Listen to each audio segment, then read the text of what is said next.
Hey guys, welcome back to the channel. Thank y'all for being here today.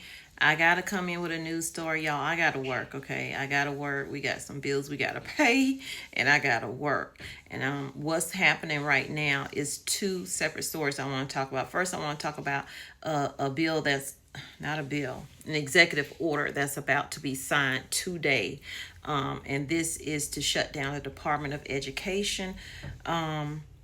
Let's go over how that's going to affect a lot of people, and let's get into what's going on with the seizures at the border.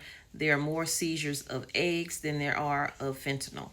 First, I want to start off by saying thank you for your prayers and your thoughts concerning my husband. This is going to be a short video because I have to leave here and take him to an appointment. So let's jump right into it. Definitely hit that like button. This is the best way to support the channel and get the video out to more people. Watching the commercials when you can definitely helps.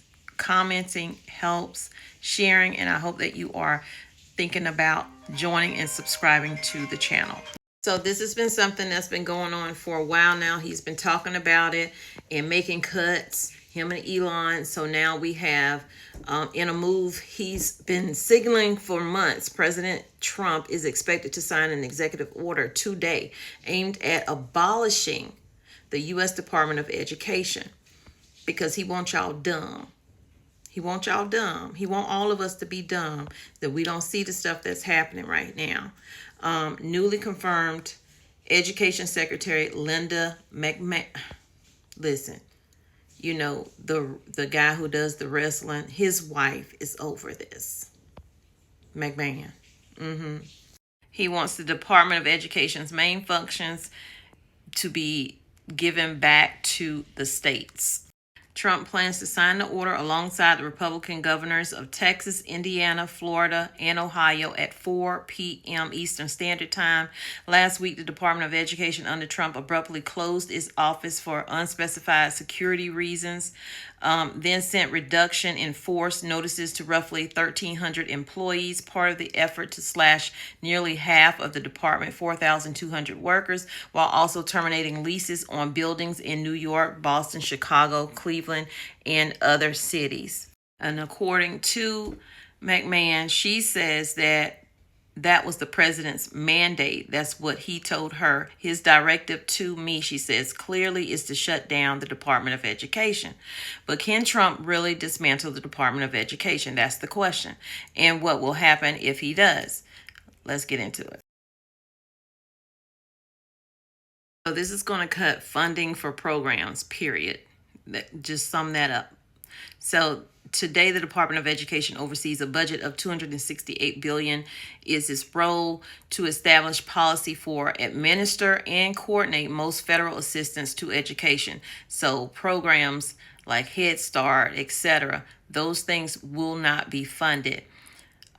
This may also be affecting the lunch programs as well. This will also cut federal student aid, the Pell Grants, the federal direct subsidized loans, federal direct unsubsidized loans, and federal work study programs. Pell Grants help roughly 1/3 of U.S. undergraduates, all from lower income families, pay for college with an average award of about $4,500. At the same time, more than half of undergraduates in the United States receive federal loans to make college more affordable. That will go away. The second part of Department of Education assistance is spending on public elementary and secondary education. The largest federal fund for K through 12 schools is Title I, which supplements state and local funding for low achieving children. Now, if you put this back on the states, you know that this is going to affect certain people because the states already don't have money to provide the books and the educational material that those children need. This is all a plan, y'all. This is all a plan. Now, the next largest is the Individuals with Disabilities Act, which helps schools cover special education costs through these programs and others like that. Title Rehabilitation Act of 1973, the Department of Education holds schools accountable for complying with federal non-discrimination laws for people with disabilities. K through 12 schools receive about $125 billion in federal funding each year, or roughly $2,500 per student. There's no way that states can make up that money. So that might sound like a big number, but it still represents less than 14% of the total spent on public school K through 12 education in the U.S. The other 86% comes from localities, often through property taxes. So your property taxes will go up if the state has to pay it. So this is going to hit everybody and state education departments. So when you say, oh, well, this don't matter to me, I don't have no kids in school, I ain't in school, you're going to be paying. We're all going to be paying. Your property taxes are going to go up if the state has to now come in and try to make up the difference.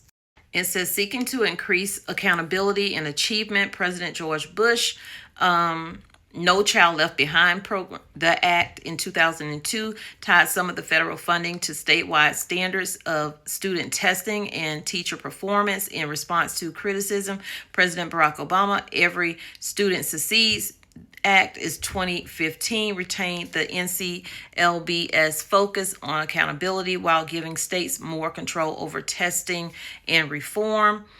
According to his draft, Trump believes that the experiment of controlling American education through federal programs and dollars and the unaccountable bureaucrats those programs and dollar support has failed our children, our teachers, and our families. So instead of coming up with a program, if he feels like it is failing, which is what you should do, I'm just going to cut it all together, not going to replace it.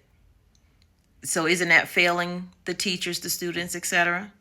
I want y'all to get in the comments. Let me know what you think about this. Should he come up with another plan, or should you just get rid of it altogether? Or you just don't really care? Just let me know in the comments. So let's get into what's going on with the eggs.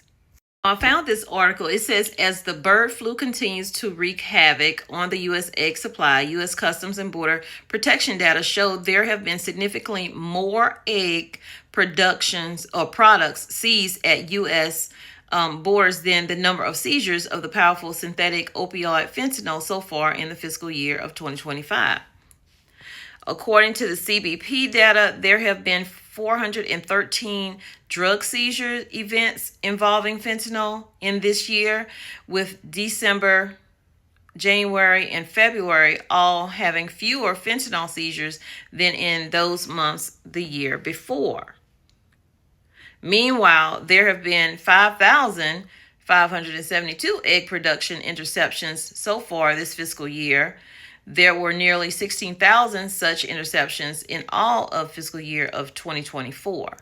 The rise in egg interceptions comes as the U.S. continues to battle an outbreak of avian flu that has devastated the poultry industry and caused a surge in egg prices and shortages in some stores. Y'all let me know what the egg prices are in your area. CBP has said most of the egg product interceptions that have occurred were because people were unaware that they couldn't bring those products across the border. Travelers are prohibited from bringing fresh eggs, raw chicken, and live birds into the United States from Mexico. You would think they would know that they can't do that, right?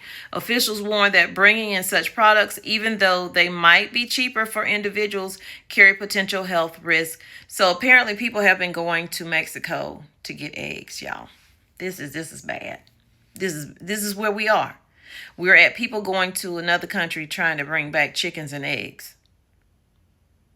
We're at people in the grocery stores replacing large eggs for small eggs, switching the carts to pay a cheaper price. You have eggs missing out of carts. This is where we are. Y'all, please stock up. Please prepare. Please do what you need to do to make sure your family has what it needs, whether it's illness, whether it's job loss, whatever it is. Things aren't looking that great right now, but we can all pray, plan, and prep. We can all take that step forward to make sure that we have food for our family to eat, medication for our family to have, and just try to live the best we possibly can, because in the end, we seem to be having to do with a lot of stuff our own because they're cutting so much away from everybody. Hit the like, share, comment, subscribe, and I'll see you in the next video. Now reporting a spike in the number of people attempting to bring cheaper poultry products across the U.S. border. Nationwide, the number of times Border Patrol agents have caught people bringing eggs across the U.S. borders, it's up 48%. That's compared to last year. And it's been an even sharper rise at certain checkpoints, with San Diego's field office, for example, reporting a 158% increase in egg interceptions this fiscal year. Now, CBP data shows that this increase has outpaced fentanyl seizures. There have been nearly 6,000 egg product interceptions, for example, this fiscal year. You can compare that to about 413 fentanyl seizures. CBP stresses that most egg interception cases are from people who just didn't realize they weren't allowed to bring eggs across the border, but it's still a sign that the U.S. egg supply problem is continuing to grow. So why are people not allowed to buy cheaper eggs from Mexico or Canada and bring them to the U.S.? Well, the Department of Agriculture screens all imported eggs to make sure they don't carry disease or come from an infected flock before products are sold. And when someone brings a dozen eggs back from Mexico, that important screening doesn't happen and could lead to a new disease spreading. Now, there is some hope coming for egg prices. The USDA recently reported that wholesale egg prices, that's what stores pay farmers for their eggs, it dropped by half compared to last month.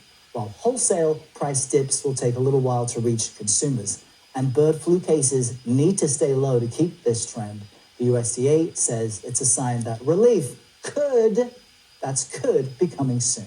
And that could not be happening, okay? And we all know it because we see the prices in the store.